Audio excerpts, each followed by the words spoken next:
Okay, welcome everyone. Great to have everybody here. And so first of all, as you saw, we didn't say Tachnun. We did say Tachnun yesterday. There are Shittas that hold that you don't say Tachnun the Mincha before either. Some Shittas say you do. So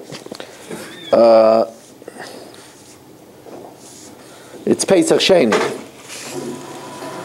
If you didn't eat matzah, so my Elta Zayda the Imrei Eish, Zech Tzadik, the Vrachas Chusi Yagan Aleinu is known as a Talmud Chaver of the Chassam Sofer, Zech Tzadik Kosh Vrachas Chusi Yagan Aleinu. His shita is that the main time to eat the matzah is tonight, because he held that you eat the matzah at the time that they ate the Korban Pesach.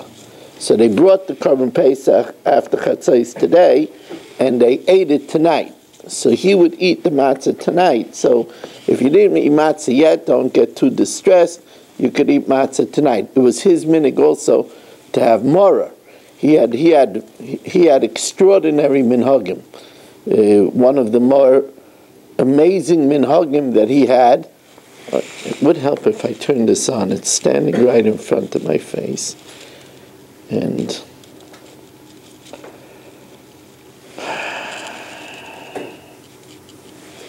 we have so many audiences here these days. It was his minig that before making the bracha on the esrig, he wouldn't just hold the esrig upside down, he would hold the lulav upside down as well. I felt if I would do that, they would think I'm a little strange, so I don't do it. But I've never seen anybody do it. I've never seen anybody. But there's minhagei hamaramash, and the minhagei hamaramash is brought down that he holds. He holds. Gedalia said, "Look, I'm moving in next to you. Do you have to hold the lulav upside down?" And he was very concerned about that. But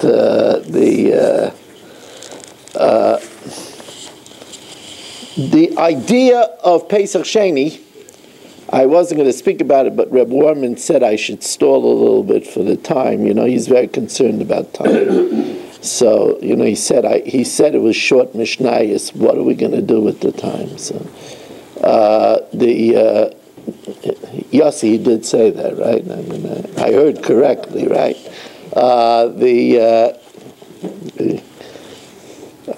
a multitasker. I could be setting up the camera and this and that and still hear you. But anyway, the idea of Pesach Sheni, which is such a beautiful idea, is the concept of Lama Nigara. Why should I lose out? I have a good excuse. They were Isaac with, according to some Shittas, with the bodies of Nadav and Avihu. They had a good reason. But Lama Nigara, why should I lose out? A person misses one night of Svira. It happens. We're humans. So he goes and he troubles himself always to have somebody to be yotze him. Why? Because Lama Nigara, why should I lose out? A mensch doesn't want to lose out. A person is supposed to be koveya itim l'Torah every 12 hours, right? It says that's the tchilas dina shalad amein of divrei Torah. So one day he couldn't. So he makes it up. Because Lama Nigara, why should I lose out? Lama Nigara. A person that's a machshiv, a mitzvah, feels this way. And the other tremendous lesson of Pesach Sheni is that we give second chances. Give second chances. People, they passel up people right away. You could give people a second chance. We want a second chance. You give people a second chance. Also, I believe that a lot of the Olam was not Makadosh Levana yet. Am I right? Huh? I think some babies did. Okay, I didn't do it Sunday. Most of the people did Sunday. Is a Levana tonight? Yeah? You did on Sunday, right? Sunday, right? Sunday was beautiful. Okay, they didn't tell the Rav you did it, but so anyway, I wasn't Mekadosh Levana yet, so tomorrow is the 15th, so today's the 14th, it's Pesach Sheni, tomorrow is the 15th, so we got to be Mekadosh Levana. It's also tomorrow it's going to rain, so we got to be Mekadosh Levana tonight. Yeah, right. Saba pays for the helicopters. Saba, you also Mekadosh. Okay, we tonight, by the way, Rabbi Isai, we have, you don't have to learn Daf Yomi. First of all, tonight is a very special Daf, because tonight is the 1600th blot from when we started Brachas Daf Beis. Tonight is 1600. So we have 1011 blot left to finish us. Tonight is number 1600. But it's also complete Agadah Gemara, fascinating, famous Agadah Gemara. So everyone is invited to come, followed by a very fascinating Chumash, and I won't be here for Shabbos, so if you want to hear thoughts from me on the Parsha, so around 9:30 come tonight, and I'm giving the share on the Parsha. We are sponsored by the Fisher family, Nishmas Basi Bas Rabbi, Shlomo ben Avram Alevi, Perel Bas Ruvain, Ili Nishmas Avram Yishai ben Shmayo, Yosef Shalem Vel Yom Ishmael Chai Sarah, Schus of Avram Yom ben Ishmael Malk Yehudis, by Yo Klugman and family, and for Shalem, for Meir ben Chai Sarah. Okay, so we are holding in the second Mishnah and the third Mishnah of the sixth parak already. Unbelievable. No, not second. The second, right? First and second. Just joking.